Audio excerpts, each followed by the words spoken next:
Good morning, my name is Trinity Hong and I will be discussing the poetry and life of Sylvia Plath. She was born on October 27th, 1932 to Otto and Aurelia Plath.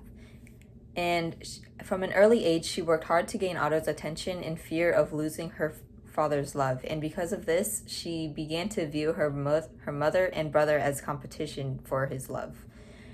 They grew up in Winthrop, Massachusetts on the Bay where Aurelia's parents lived, and it was here that she acquired the obsessive love and fear of the ocean, and she actually became accustomed to the idea of death as a child by witnessing animals on the beach die, or even just watching her grandmother cook lobster on a day. Her father died when she was 8 years old on November 5th, 1940, and because of this, she looked to her mother for attention and emotional security. However, she actually believed that her mother didn't actually love her father as much as she did, and she actually became resentful and bitter towards her mother because of this. And poetry actually became a defense mechanism for her grievance. And during World War II, she wrote Superman and Paula Brown's New Suit. In this, she discusses her current life and talks about World War II and life in America during that. And she talks of her uncle going off as a soldier into the war, or her bomb drills that she had to do during school, and even just listening to adults talk about things that she didn't quite understand as a child. So after the war, her mother moved both her and her brother to a Leslie so that her allergies would be better since she would be further away from the ocean. And it was here that she began to show signs of severe depression and anxiety because she was often shutting herself out from her family.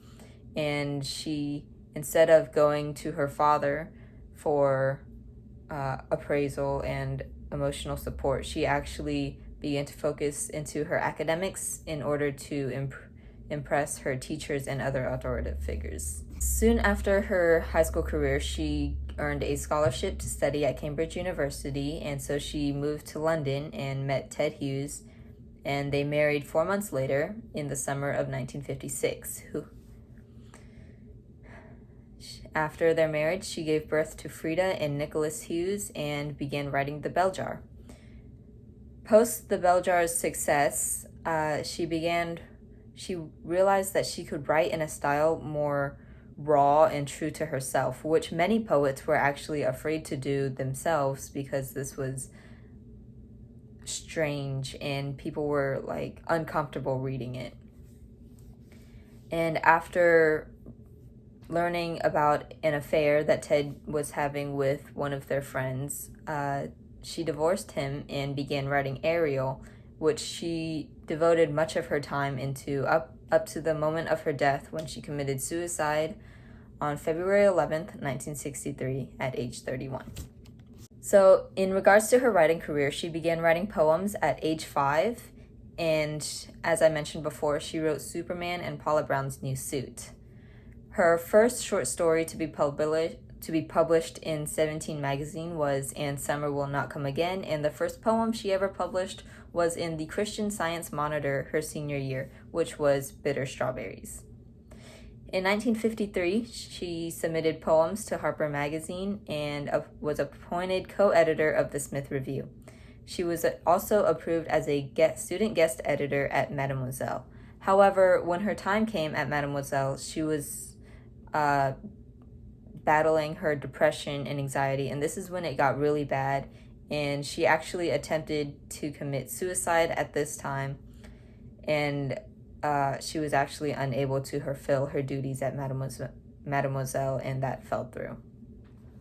However, later on in her life, she also published The Colossus, which was a composition of multiple poems from her early writing career, The Bell Jar, her successful novel, and Ariel, which actually wasn't published until after her death.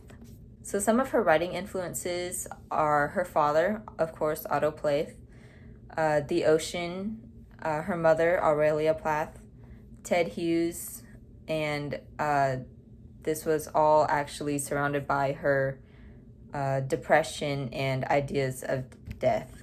So her writing style was actually often described as confessional, as she wrote from her traumatic experiences, and she wrote about things that people were often afraid to write about just because of how deep and scary they were, because, well, suicide and death are scary things, and she wrote dark negative ideas towards war, death, and the people who she felt betrayed her in life, such as her mother, her father, Ted, her ex-husband. And to do this, she implements poetic devices such as metaphors, similes, and vivid imagery. And a lot of her poetry is actually considered conversational, as she's writing to someone specifically, such as in Daddy, when she is writing to Otto Plath, and sort of Ted Hughes. And so here I have page 3 of Sylvia Plath's Daddy, which is also considered confessional.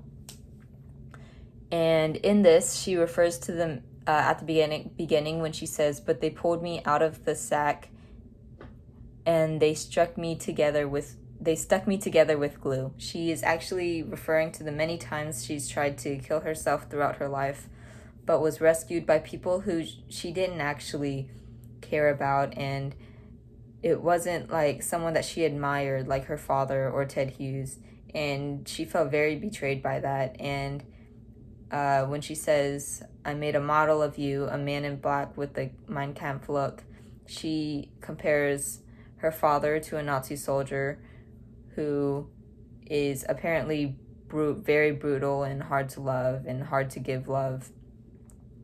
And after that, in the poem, she says, "And I said, I do, so Daddy, I'm finally through." And in this, she could actually be referring to everything that she did to make her father happy, and she's finally through with trying to gain his attention and emotional support. Or it could be a direct reference to her broken marriage with Ted Hughes, when she says, I do, which is actually, the common phrase relating towards marriage. And, she's finally through. She's done being hurt from her father and Ted Hughes. And this feeling of hurt and betrayal causes her to react in anguish and hatred towards them. And on February 5th, 1963, she wrote one of two of her last poems written before her death. She wrote Edge, in which she talks about the border between life and death, and this is written in free verse. So at the beginning, she says, "The woman is perfected. Her dead body wears the smile of accomplishment, the illusion of a Greek necessity." So here she talks as if there's nothing left for her to live for. And she's actually throughout the poem, she's referencing the story of the Greek Medea, who committed suicide and killed both of her children with her. And she uses personification to show as if every part of her life was dying with her, and that life has come to a standstill, and she gives off that sense of finality and defeat, especially when she compares her life as a garden, which is like dying as well. And so at the end, she says, "The moon has nothing to be sad about, staring from her hood of bone. She is used to this sort of thing. Her blacks crackle and drag." So she gives us off the idea as if she has come to terms with her death and actually sees no reason to be sad about it. And, the moon is up there and witnesses everything that happens on Earth and everyone who dies. And so she's saying, like, the moon is used to it, she's come to terms with it, and there's actually nothing to be sad about. And actually, back to the Greek idea, the Greeks viewed suicide as more so as honorable rather than something to be upset about. So this has been my presentation on Sylvia Plath. I hope you enjoyed, and if there are any questions, you know where to reach me.